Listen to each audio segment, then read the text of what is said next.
I mean, we all just love each other so much that we couldn't resist getting back together. James McPherson, who's sitting in my chair. I know. How is it over there? Weird. It's very strange too here. weird. Just swap places. I'm sitting in James's chair and Liz Storer, of course. It's good to get the band back together.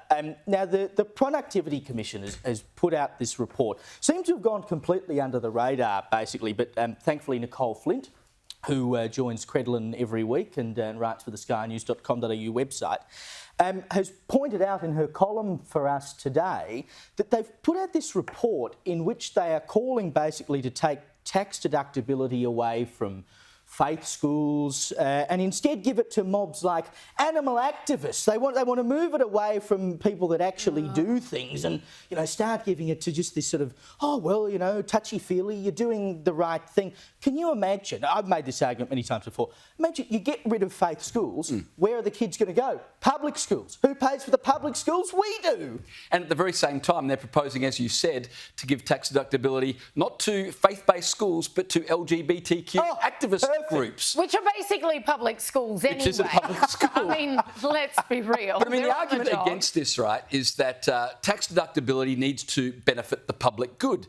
Well, 1.4 million school students are in private schools. That's 35% of the Australian student population are in private schools. I would have thought that's the public good right there. I know. I mean, it just seems absurd. What is the product? Like, the Productivity Commission is meant to be, moving the country further forward, helping the economy. I don't see how this helps in any way whatsoever. Like, is it really in the purview of the Productivity Commission? Well, it doesn't, but isn't it amazing how these independent bodies keep coming out with these reviews requested by government, which recommends exactly what the government wants to do anyway. Can anyone explain to us how funneling out taxpayer dollar out of these schools, private schools, into animal rights organisations, they're on the list. I mean, please, can we not put our own species above the rest? Well, wait, once they find a way to make... taxpayer would be like, oh, yeah, absolutely, that's a good use of my money. But it just goes once again to show this is what the state wants. As I've said 1,000 times, they want to raise your children. That's why they're making, kindy's free now, daycare's free now, mothers go back to work. We don't want you raising your kids, we want to raise them. Then they're in school, then they're in high school, then they're in uni. They want to make it so that your child has no option but to be raised up to be the little Marxist cog in the wheel that they want them to be. But that's where this is entirely counterproductive, right? Every public school child costs the taxpayer about $20,000 a year. That same child in a private school costs the taxpayer $12,000 a year. So you want to talk about productivity. So by pushing kids out of the private system into the public system, you're going to collapse the public system. So it makes no sense. I tell you what, though, like you talk about the animal activists. If they could find a way to get the animals to pay tax, I reckon they would.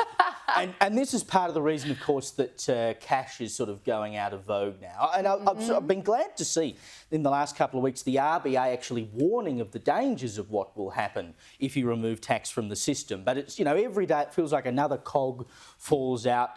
Today we learned that 7-Eleven is now going to start ripping ATMs out of their shops. So, it just becomes even harder to get your hands on cash. Supermarkets in the last month or so have been reducing the amount you can withdraw when you go along. I mean, we're basically being forced into it, right? You can't have... I like cash for punting, but, I won't be able to do it anymore. I can understand why 7-Eleven are making this move. Clearly, the hire on the machine exceeds the amount of revenue they're getting from transactions because people aren't using ATMs. So we understand that. But we aren't using it because it's like $5 to access $2.50 at a 7-Eleven. Of course. They're gerrymandering what we see happen. This is an area where I think the government should legislate to keep open bank branches and keep ATMs operating because... Yeah, but the government doesn't want them to be open. Because this is part of their agenda. Well, if it was a decent government, they would be upholding two things. Number one, people's personal freedom upon which cash depends. 100%. And ATM and cash is an insurance policy against hacking or electronic malfunction, which would shut everything down. So this is an area where the government should be legislating to stop cash being absented. I agree, they ought to, but it's in their interest not to. I mean, if they can track where you're spending, they know what you're doing, they know if you're money laundering, they know if you're avoiding tax. 100%. If I know what you spend, where and when, I know everything about you. Yeah. I know where your values lie. I know if you've got children. I know absolutely everything about you. And again, this is part of Agenda 2030. They have laid it out for you. They've already told you this is what we're going to do and why. It's all about control. That's why people need to keep using cash. Keep using cash. Withdraw it. Keep doing it, no matter how hard they make it for you, because the more we keep it in circulation, the harder we make it for them to just go, you know what, everyone's doing pay pass anyway, which is, of course, the massive majority of transactions nowadays, because they have increasingly made it so hard and inconvenient. You can go to a cafe these days and people will literally refuse to take cash. They don't want to take I went to a dentist, and this is how awesome she is recently, and the receptionist literally says, cash or card? And they encourage cash at the desk, not because anything dodgy is going on, but because who cares if it is? Like, they're on board in terms of, you know, butting up against the agenda and being like, no, we encourage people to use cash. Everyone should use cash. Are you sure they're on board, or they just recognised you and thought, gee, we better offer cash? No. You can't fake that much signage. I can't believe you called a dentist awesome. I mean, I can think of nothing worse than going to the dentist, to be perfectly honest. But I feel sorry for the tradies. You know, we know the tradies were probably slipping a couple of extra bucks in their pocket at the end of the day when they got cash. But who cares if they do? If there's a little less tax swimming around in the system, I couldn't give a toss, to be perfectly honest. Now, it's been a tradition for a long time that at Christmas time, you know, the garbage man comes by and you put a six-pack of beer on the top of the bin for him. I did not know about this tradition. Well, I think it's because...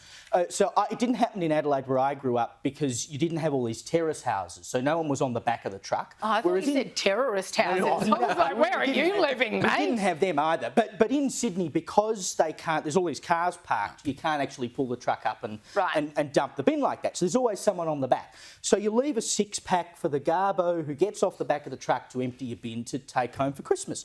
Now, this has slowly been phasing out because, of course, you know, we've just become less friendly as a society. But it turns out now that the garbage companies are telling their staff that if someone leaves a six-pack of beer for you, not to take it because, wait for it, if you put it in the front of the truck and you hit the brakes on the truck, it'll become a missile. I mean, how un-Australian can we get? This is beyond un-Australian. It reminds me of a video I saw recently. It must have been taken in the 80s. But they were talking about how, you know, the government's just bringing in legislation so you can't drink while you're driving. Still not true in South Australia. Well, you can't drink too much and then get in the car, but you can actually have a drink while you're driving. Yeah, that's what I mean. And these people are talking to these reporters just going, this is becoming like Nazi Germany. We can't even, like, you know, the real Australians coming out just being like, this is ridiculous. And, I mean, this is beyond nanny state. Oh, it's just ridiculous. This is like, come on. Because according to that line of argument, you can't have anything in the front seat because if you do brake suddenly, that'll turn into a missile. We've only got 10 seconds. You're incredibly lucky in Sydney if you can leave beer out and the garbo gets it, because your beer would sit there for weeks while your bin sits there unemptied because there's some sort of dispute with council. So what a great thing if your garbo did get the beer. What a world we live in. James McPherson, Liz Storer, such a pleasure to get the gang back together.